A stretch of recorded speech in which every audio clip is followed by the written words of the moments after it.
Learning English language is like riding a motor bike. কীভাবে সেটা? এই যে আমি মোটর বাইকটা নিয়ে আসলাম, আমার সামনে দুটি পথ ছিল, এই পথটা ছিল আর এই পথটা ছিল। আমি মেঠো পথটাকে বেছে নিলাম। আবার এই যে বাইকটা যে চলছে, এটা কিসের উপর ভর করে চলছে? এটার জ্বালানির উপরে বা ওটার পাওয়ারের উপরে। তো ইংরেজি গ্রামারটা হচ্ছে সেরকম যে আপনি একটি গন্তব্যে পৌঁছাতে যাচ্ছেন, বা একটি সিদ্ধান্ত বা একটি প্রশ্ন আপনি কাউকে করতে চাচ্ছেন, যতক্ষণ পর্যন্ত ওই লোকটার কাছে আপনি আপনার মিনিংটা বোঝাতে পারবেন, তখনই বোঝা যাবে যে আপনি গন্তব্যে পৌঁছতে পেরেছেন। তো আমি এদিকে গিয়েও যে গন্তব্যে যাব, এদিকে গিয়েও কিন্তু একই গন্তব্যে যেতাম।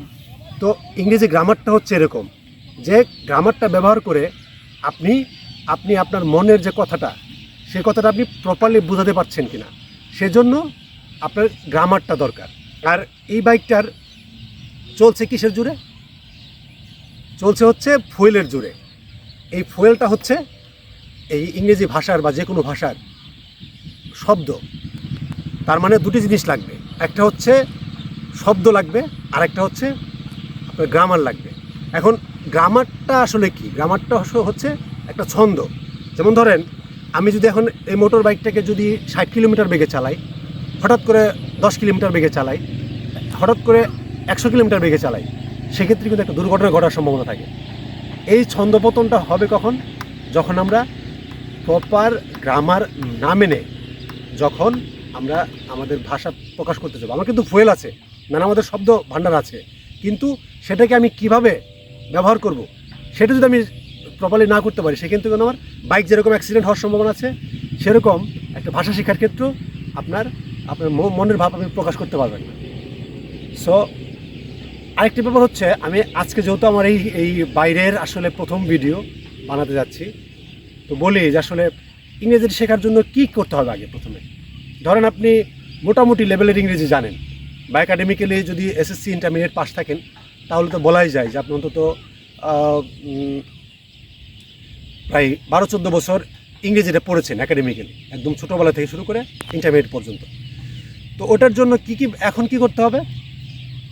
একটা অভ্যস্ত হইতে হবে একটা পরিবেশের সাথে, সেটা হলো ইংরেজি একটা কালচারের সাথে অভ্যস্ত হইতে হবে। এর জন্য প্রাইমারিলি কী গাইডলাইন্স বা কী আপনি করতে পারেন?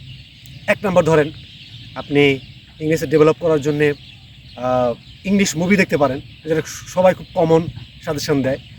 আপনি বাংলা সাবটাইটেল সহ যে ইংলিশ সাবটাইটেল আছে, সেটা দেখতে পারেন।